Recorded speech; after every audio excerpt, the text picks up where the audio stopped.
Sisters, it's me, Lori Ann Spagna, here with you today to chat briefly about timeline trigger events. Now, if you're not familiar with the concept of timelines and or timeline trigger events, first let me say that for this to really make sense, it will be helpful for you to understand the concept of timelines. You can head over to lorispagna.com over at the website and join the Sacred Membership to learn more about that, or you can watch any of the other videos that I've done on the topic of timelines so that you can follow along. Even if you don't understand timelines, stick with me because most of this energy and information I'm about to share, it's vibrational. So it starts to catch up with you and make sense as you listen to it, even if you don't fully understand it while you're listening. So timeline trigger events are when there's collective events that go on for the entire human population of Earth. Even though we may not personally experience them, the entire collective experiences these as a mass awakening call. And we can be very familiar with some of these for the past 3 years. For example, the COVID experience. For example, the jab or vaccine experience. And for example, now a war experience located in the area of Russia and Ukraine. All three of these are very symbolic of timeline trigger events because they affect the entire population and they force, lovingly coerce, the entire population of humanity to make a choice about the kind of experience that they're going to have with regard to these, sorry, I'm fixing my chair because now there's a dog on my lap, with regard to these timeline trigger events.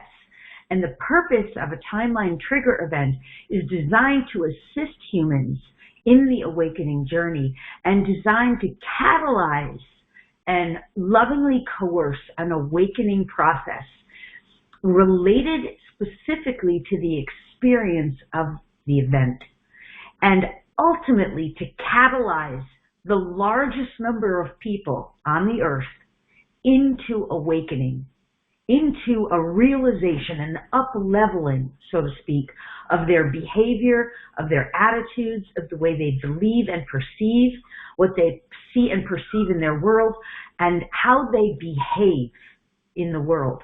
So if we take these three specific examples that have happened just basically in like a domino type of effect, one then the other, and by the way, I didn't mention, but one that could be mentioned easily is the sort of forced lockdown, the removal, the complete removal of freedoms on Earth, which to some might not seem like that. It might not appear that it was a forced removal of freedom. They may have an entirely different perspective on it, but it was enforced lockdown on a global scale. So if we look at those 4 catalyzing events as timeline trigger events designed to shift, awaken, and up-level humanity on a collective scale, when these timeline trigger events, and we'll break them apart a little bit, but when they happen like this, they're literally shifting the collective consciousness globally to affect the largest number of people in the shortest amount of time with the least amount of harm possible. And that might be hard for us to see from our perspective, but we're talking about something like 7.5 billion people, not to mention all of the animals and all of the consciousness of all living beings here. So which certainly does include other species and races, whether or not we realize it. So what this means is that as we're awakening, we get to choose who we are, who we're going to be, and how we're going to behave, what we're going to believe and perceive, and how we're going to energetically align with regard to the timeline trigger event. And based on that choice, those choices of how we perceive and believe, what we believe, how we behave, what ends up happening is the individuals are almost, for lack of a better word, kind of energetically corralled into a timeline type of experience.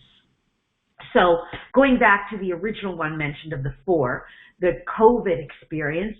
The COVID experience was designed to help people wake up to choose really what authority do they believe? Who do they give consent and power and dominion to? Who do they trust in the external world? How do they treat their bodies? How do they feel about their bodies? How do they treat their bodies as sacred? Who do they give their consent and authority to with regard to their self-care of their own physicality? And I mean, much more than that, but those are just a few choices that humanity was asked to look at. And based on, and how do they feel? Oh, this was a big one. How do they feel about death and dying and the death and dying process? And what are they willing to give up and surrender out of fear? If the fear is about death and dying, if there's a great mass of fear there about death, dying, and or disease, some form of dis-ease, what are they willing to give up? And or what are they willing to change? I know for me, it catalyzed massive change in the way I lived.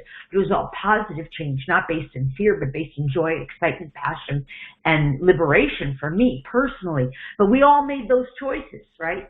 If we look at the second catalyzing, which was really like the enforced lockdown, are we willing to give up our freedoms? What are we willing to give up? What are we willing to surrender? Who are we willing to trust? What external authorities are we willing to believe? Do we believe we have power over what external authorities tell us? Or where does our power, our source come from of power, personal power? And this and more.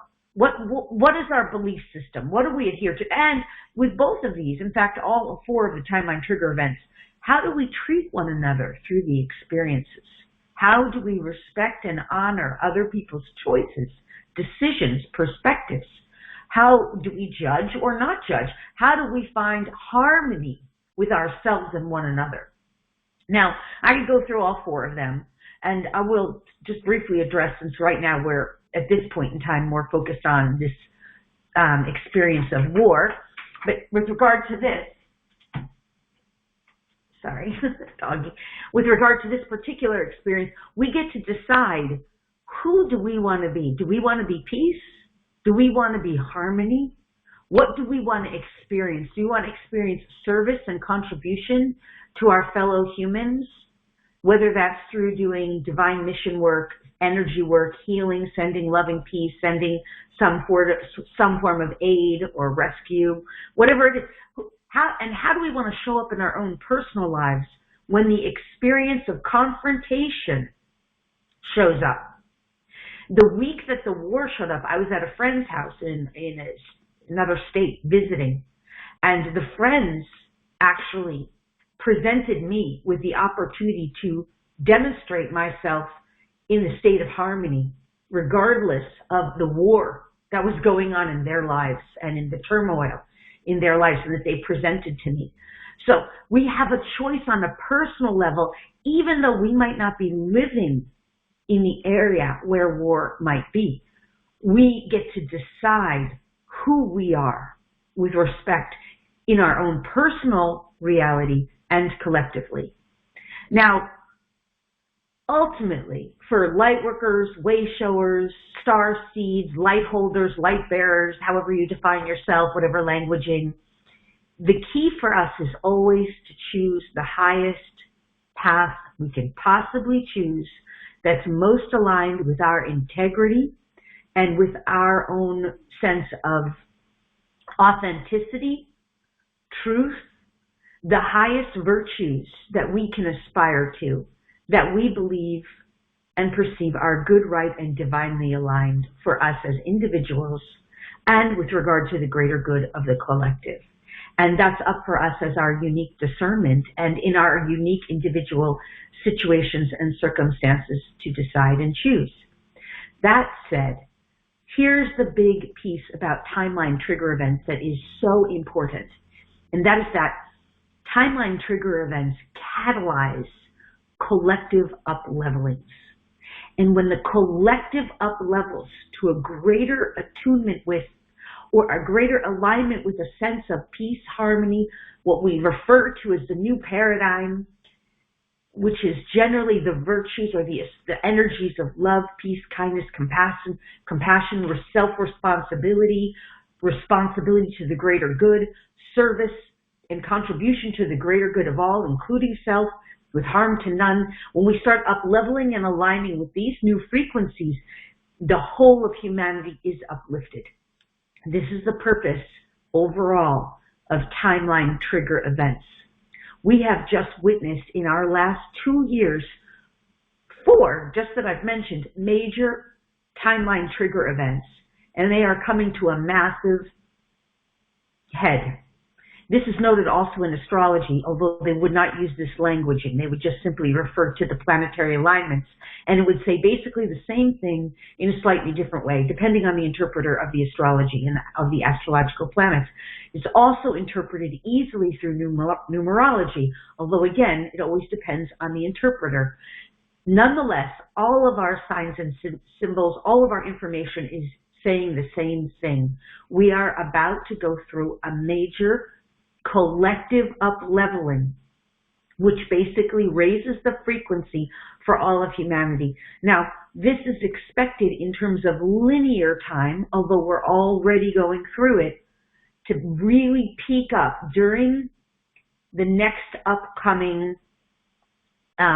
solstice, summer-winter solstice of this calendar linear year, 2022, and through the entire eclipse season, which will be happening through the months of May and into the remainder of the year.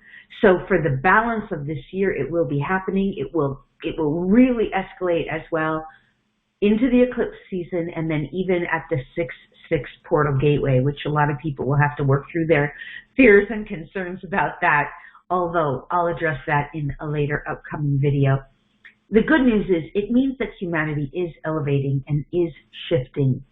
And the confusing piece of it, although I won't be addressing that in this particular video, is what we call timeline fractals or timeline separations or timeline divisions or bifurcation. We call that bifurcation, when realities become more and more divided. And the idea is we're inviting as many people to up-level to the new paradigm through these timeline trigger events and shift out of the old paradigm experience that's based primarily in fear, domination, manipulation, control, secrecy, and coercion, and to shift into this new paradigm that is based more and more in love, unity, consciousness, the greater good for the collective, service to and contribution to the whole, without harm or detriment to anyone, ideally. So we're making this collective shift. This is really big and very great for humanity, for our awakening, and it is happening now. And it's helpful to understand what's going on right now. These major events are what we call timeline trigger events. And as we see that for the reason that they exist, for the purpose, as we claim the gifts of learning through the experiences, and as we make new choices in our own perspectives, our own energy, our own behaviors, the words we use, the languaging, the way we in our purchasing patterns, the way we feed and care for ourselves and one another, et cetera, et cetera, et cetera, the way we live our lives, we are making the change and making the shifts. And I hope this has been helpful for you. For more information and more assistance with this, please do head over to the website at lorispagna.com and participate in any of the live events that we have coming up, or the sacred memberships, which are all listed on the website in the different event bars. So I hope that's helpful, and until next time, I will see you then. Lots of love to you all. Okay, all my best. Bye-bye.